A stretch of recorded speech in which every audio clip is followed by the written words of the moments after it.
Big and important win for Tottenham Hotspur, 2-0 courtesy of goals from Royale and Son today. It was disappointment and humbling against Leicester City at the King Power last weekend. A disappointing night in the Champions League versus Milan, but 3 very important points for Tottenham Hotspur put them to 4th in the table. That's a couple of points clear, 1 point clear of Newcastle. Newcastle do have a game in hand and 7 points ahead of Liverpool, who are on a mini resurgence right now. Liverpool have 2 games in hand over them. We have a poll running now live on the terrace. Who is going to make and take the final top 4 position? Will it be Tottenham?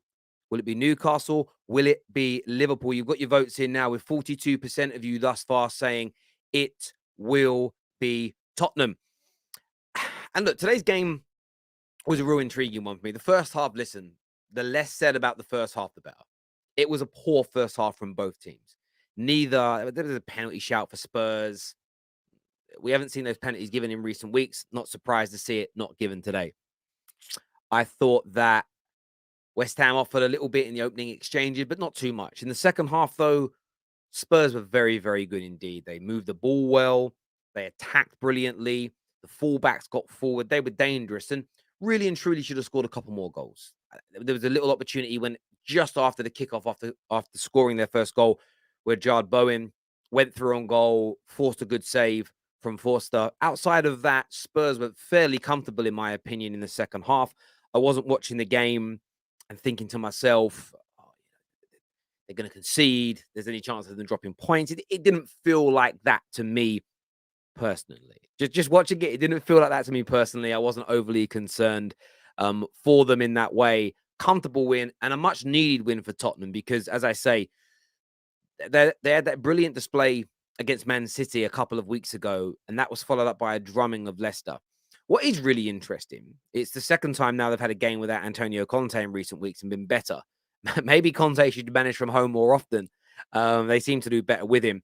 Up next for them, they've got Chelsea at home on the 26th. Then they're away to Wolves, home to Forest, away to Southampton, away to Everton. Some winnable games and a couple of difficult ones in there as well. Chelsea up next is going to be huge. Chelsea in poor form, but Spurs have to win it. You look at this top 4 race and Man United seem, I say seem, like they're slightly pulling away. You know, they're United are 7 points ahead of Tottenham as it stands right now, basically meaning that they need 3 more wins than Man United to go ahead of them. And at the moment, on performances, I don't see them being able to do that. It feels like a 3-team shootout, in my opinion. I mean, no disrespect to Fulham and no disrespect to Brighton. I think they're going to fade away.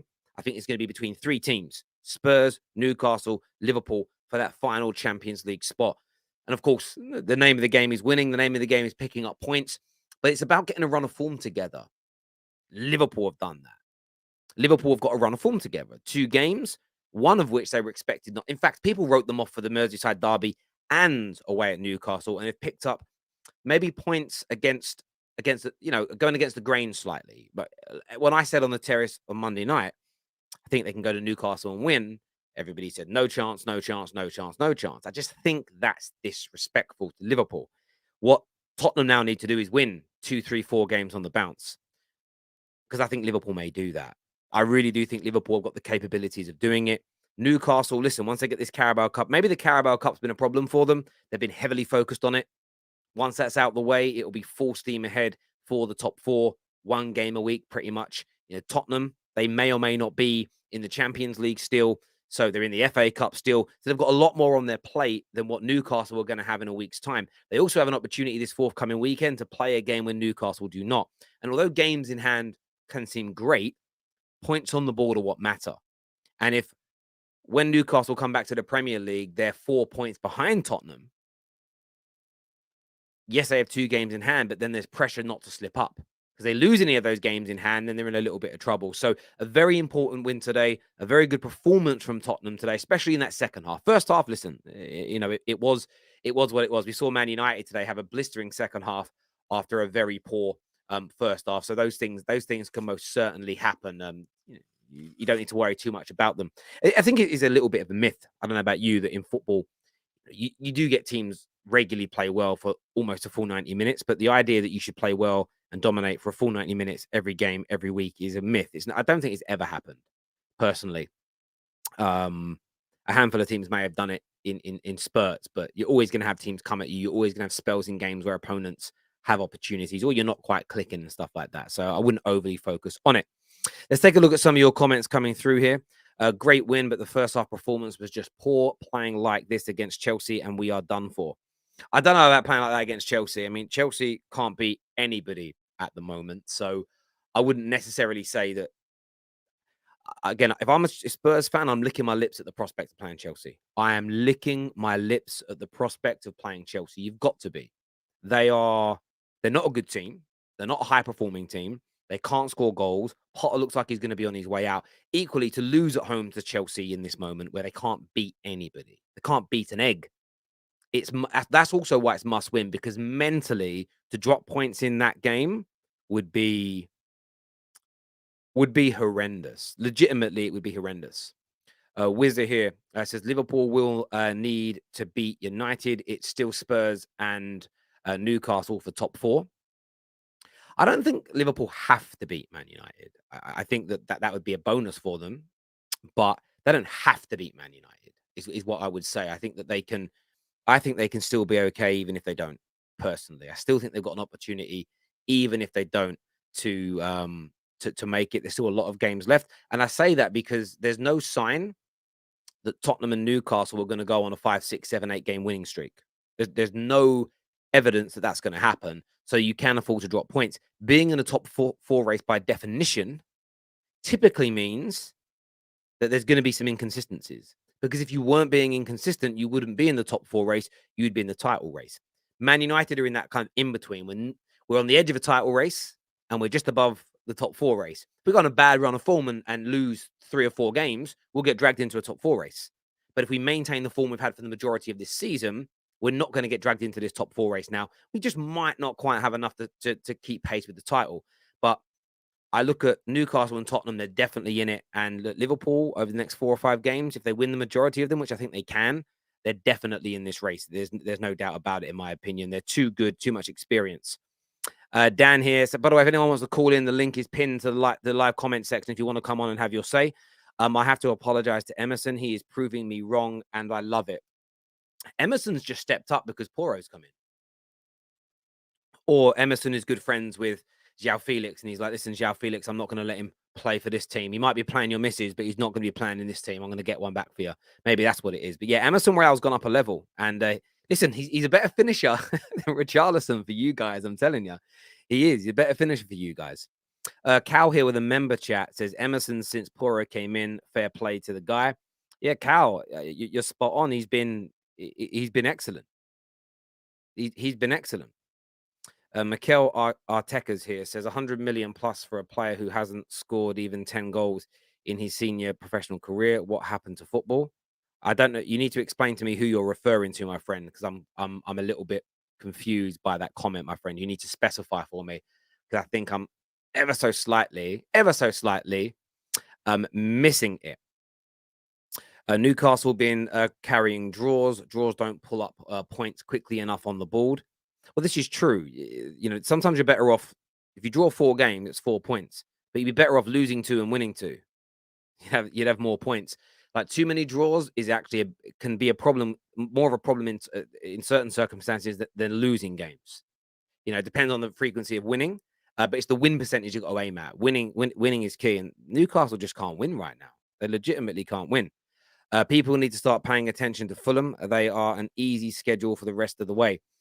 Yeah, listen, Fulham have got listen, Fulham and Brighton, they're there. They've got a chance. They could potentially do it, but I don't personally think they will. I don't personally think they will do it, in my humble opinion. Terry, Newcastle's next game is Man City.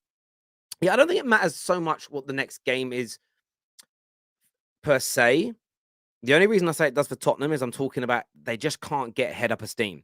You look at this season, their longest winning streak in the Premier League this season has been 2 games.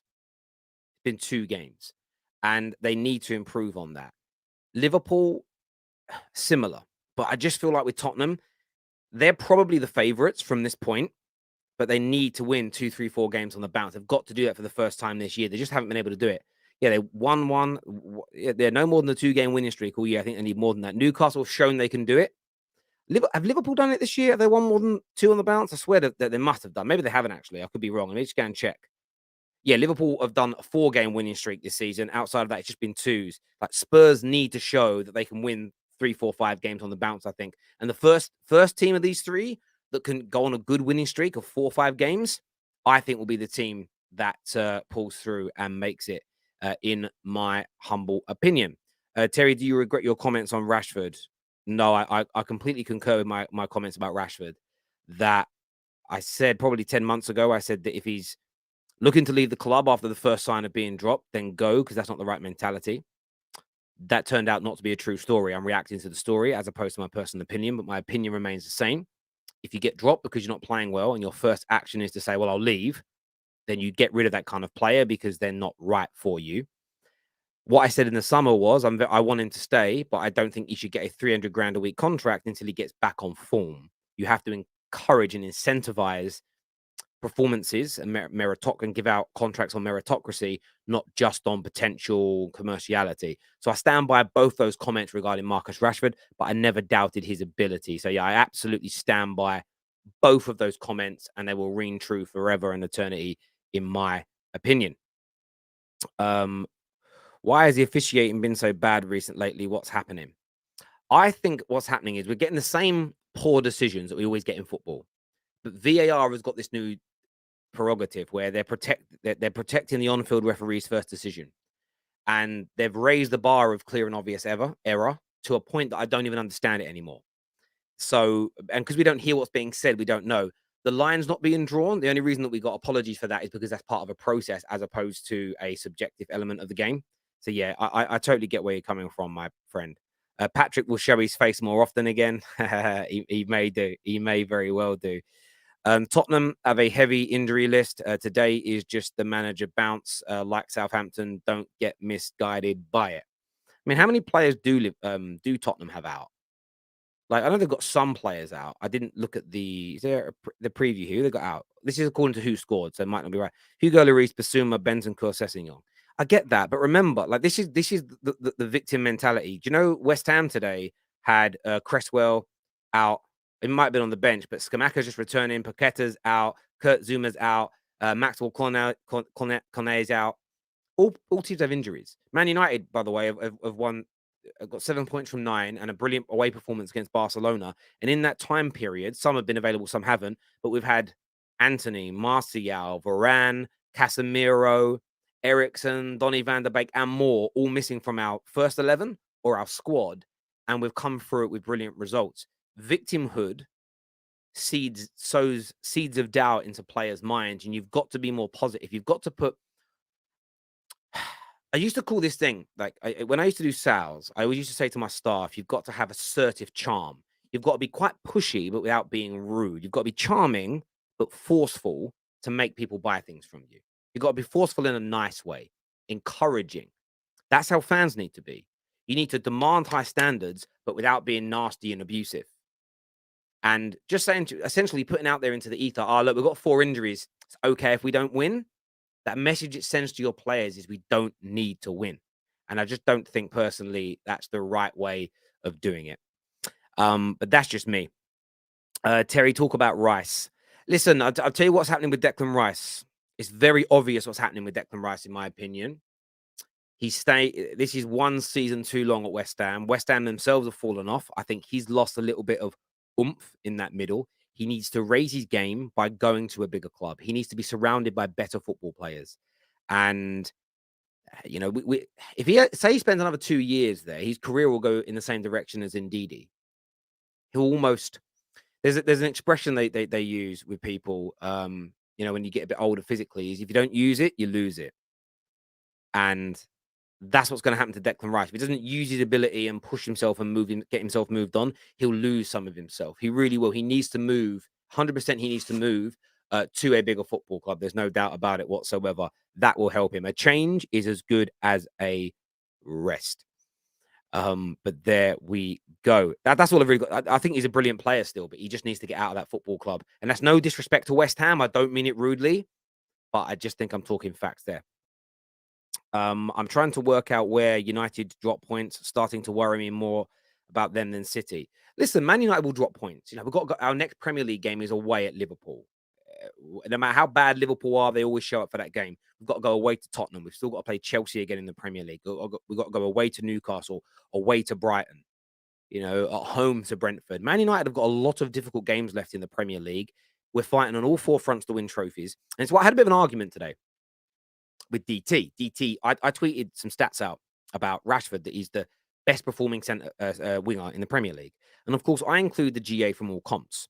And there's a reason that I include the GA from all comps, because if you remove the Carabao Cup, the FA Cup, and the European competition that you're in, and you just go with the Premier League outputs, it doesn't tell the full story and picture and the full context of a player's season and how good they're doing. Rashford has played more games than some other individuals because his goals in cup games, his goals in European games have kept Man United in these tournaments, and it's led to more football matches. So you can't take those goals away from him. What it's also meant is that Man United have been playing almost every weekend and every midweek since the return of the Premier League from the World Cup. And he's delivered in all those games, meaning he hasn't had, like Saka, like Mo Salah at times, like Son at Tottenham at times, like Riyad Mahrez at City at times. Midweek's off. He's had to keep playing, keep playing, keep playing. So to do it midweek, weekend, midweek, weekend, midweek, weekend, that gets even more of a celebration because you're doing it in every competition, 2 games a week, every week for 2 months now. To discount what he's doing in the middle of the week and just focus what's happening at the weekends is disingenuous, which is why I believe that if you win multiple trophies in a season, it's a bigger achievement than just winning one with lots of records attached to it, because to balance 2 competitions at once is very, very hard. But as I say, United will drop points because they're fighting on all 4 fronts. It's almost inevitable. Even the best United teams drop points. The best City teams drop points. The best Liverpool teams have dropped points. So I wouldn't sit there and be like, oh, where are United dropping them? We will, but it's about how many points other people drop as well. Keep an eye on Kudus, Terry. He will be at United this summer and gave a beautiful tribute to Atsu, who died in Turkey.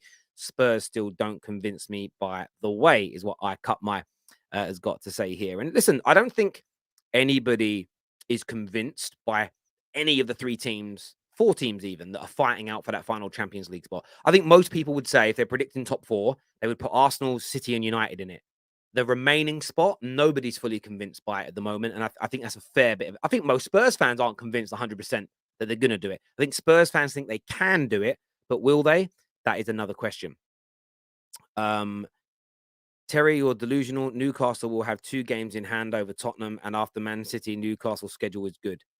Yeah, but what am I delusional about? I mean, they're not winning games at the moment. If their form turns around and they start winning more and more games, then my personal opinion will change again. So I don't think I'm being delusional. I think I'm being fair to everybody in this race. We're going to bring out young Daniel to have his say in just a moment with us. Arsenal lost Jesus and fans bantered. It's another test and we will drop. Now every fan is using injuries as excuses for poor performances. Yeah, listen, poor injuries happen, but when you make predictions, you have to make, there's going to be injuries. Everybody gets injuries. So to make a prediction based on no injuries is the weirdest thing a football fan can do. Again, it's playground stuff. It's childish. It's terrible football analysis.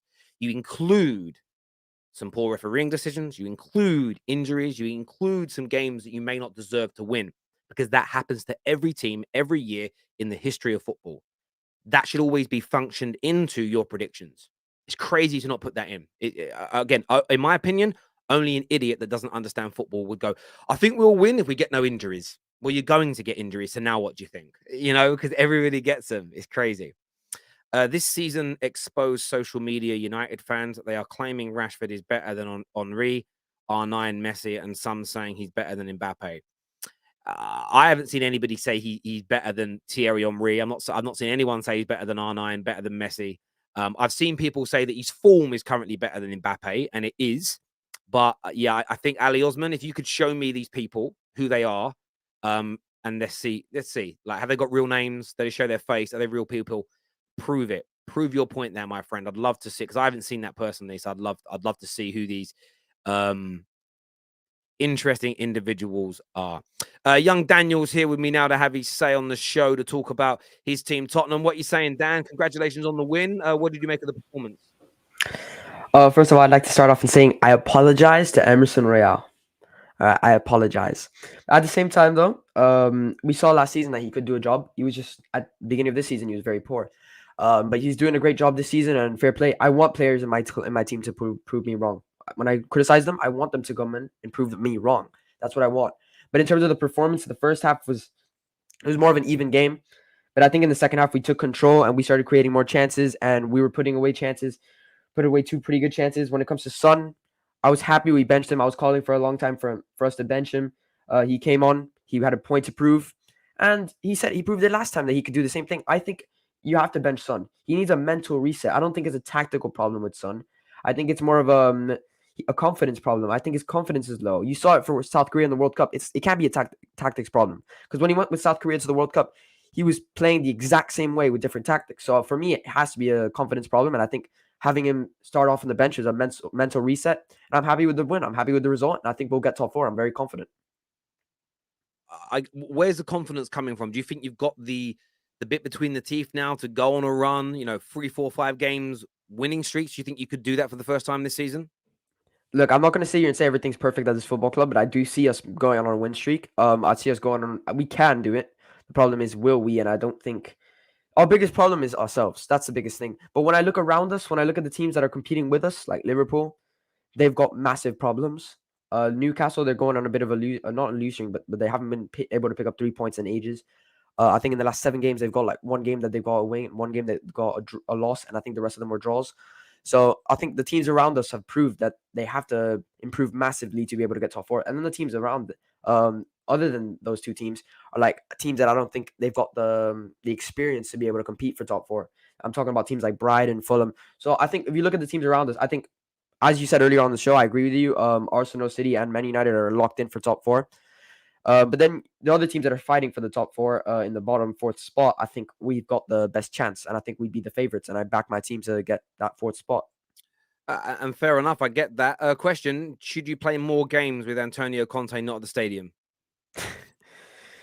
I'm going to be honest. I don't think it's an Antonio Conte problem. I think it's just the players. When you got that new manager and the new manager bounce, I think it's more of that thing that they've got a new set of new manager, new breath of air, But I don't think that if you appoint Christian Stellini for a long period of time, I don't think we're gonna go on and win the league or something like that. I think we've won like every game we've had under him, but I still think that Antonio Conte is the man to take us forward. And if you back him and you get in the right players, you see how much better we play when we've got a actual functional wing back, and that's only one of them. In the summer when we get Destiny Udogie and we've got 2 wing backs that actually work, in being Pedro Porro and Destiny Udogie, we'll be cooking. And I truly believe that. In this Antonio Conte system, you need wing backs. That's the main function of the system. And people are wondering why it's not working. It's because we don't have good wing backs. Also, it also costs us to play out of the back. But over time, I think that can improve, getting center backs that can play out of the back. But I think there's better things to come from Tottenham. And I don't think Antonio Conte being out is going to be the massive problem. And I think Christian Stellini, if he was appointed as permanent manager, I don't think it'd make much of a difference. At the end of the day, he's assistant manager. So he's playing with the same tactics. I get that. And look, I don't think it's anything to do with him not being at the ground, really. It's a little bit sort of tongue-in-cheek, if you were. But yeah, look, I think the thing with Spurs, it's about putting that run of form together. And you don't need the best run of form, because I think being in a top 4 race by definition means there's slight issues with consistency. Otherwise, you'd be in a title race as opposed to the top 4 race. And you've definitely got a chance. And I think you mentioned it earlier on. I think dropping Son was really important. He's been so poor for the vast majority of the season. And just because he come on and scored, I wouldn't start him in the next game either. I think what you kind of need to do. No, I wouldn't, because I don't think it's enough. Listen, coming on and scoring, he came on before and got a hat trick and went straight back to stinking the place up. I think what you have to do as a club, and this is where Graham Potter's made mistakes, is you almost need to turn around to Richarlison and say, listen, the next 3 league games, irrespective of how you play or goal, unless you drop stinkers, you're going to start. So I wouldn't start Richarlison. I don't want to see Richarlison at left wing anymore. He's not a left winger. Play him at striker. I'm tired of seeing him at left wing. Okay, play Danjuma. I get that. Okay, I'm just giving you an example. We don't need to be Alright. bogged down on who comes in. The point I'm making is I think he needs to say to a couple of players, you are going to get opportunities, you're going to get chances, and like you're not just going to be kicked out of this team after one game. Or if someone comes on and scores, he isn't just going to be straight back in the team again. You need to try and build a bit of confidence and chemistry with other players. Graham Potter's made this mistake by he's had this new group of players since the January window for 4 games, and every game there's mass overhauls. You're not creating any new relationships, and Son's been poor the majority of the season. Twice now he's been benched, and he's come on and done well. I would say, listen, brilliant, well done. You're going to do that for the next couple of games. If you keep proving me wrong, then you're going to be back in the starting lineup. Throwing him straight back in again now, you run the risk of it going backwards again. So I just think there needs to be a little bit more bravery from Antonio Conte. Obviously, Emerson Royale, you've mentioned, Pedro Porro not being able to get into that first team. That's great to have that kind of competition. And this is the difference. Now, it's not like Son's performances lifted up when Richarlison returned from injury and Danjuma came in. He stunk the place out still. So you've got to create that competition in the training ground and for the first team to create brilliance on the football pitch, I think, personally. Exactly. And we haven't had competition at this football club in a long time. You look at the way we go out and get transfers, we almost look at it like, all right, our starting 11 is set, and we're looking for players that if that player in the starting 11 gets injured, he can come in and we won't be in a crisis. Like Fraser Forster, we needed somebody to come in and compete for Hugo Lloris's spot. What do? Yeah. We got a goalkeeper that's older than Hugo Lloris. We need somebody to come in and compete for the starting 11. And I'm so happy we signed Pedro Porro because that's what that exactly does. And it also pushes Emerson Royale to play better. But Terry, by the way, I also wanted to say, when somebody put in the comment about VAR and a refereeing, they weren't talking about the offsides. They were talking about a handball decision. Yeah, no, I get that. Man United had one very similar the other day. Chelsea had one last week that was very similar. And they're not being given. And that's why this one wasn't. They're basically saying if somebody's falling over, the hand that's going to stop them from hitting the ground, they're allowed to put down. If the ball hits it, it's not handball.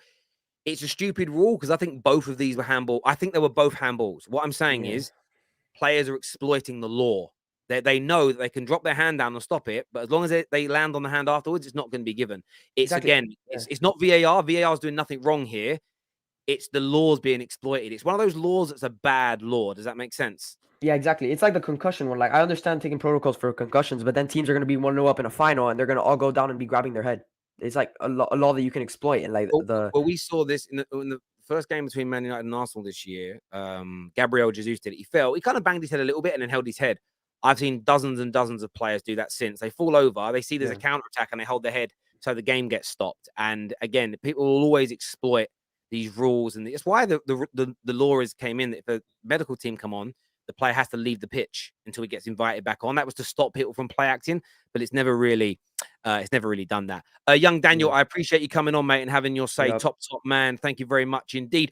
I want to say a big thank you to everyone that has tuned in today. Please hit the like button before you leave and make sure you subscribe to the Terrace. It's very important to us that you do that. We're back tomorrow for Fan Channel Review. We've got the Top 6 show tomorrow as well. Very, very excited to see you all for them. Until next time, everybody, take care of yourselves. Goodbye. God bless. And we'll see you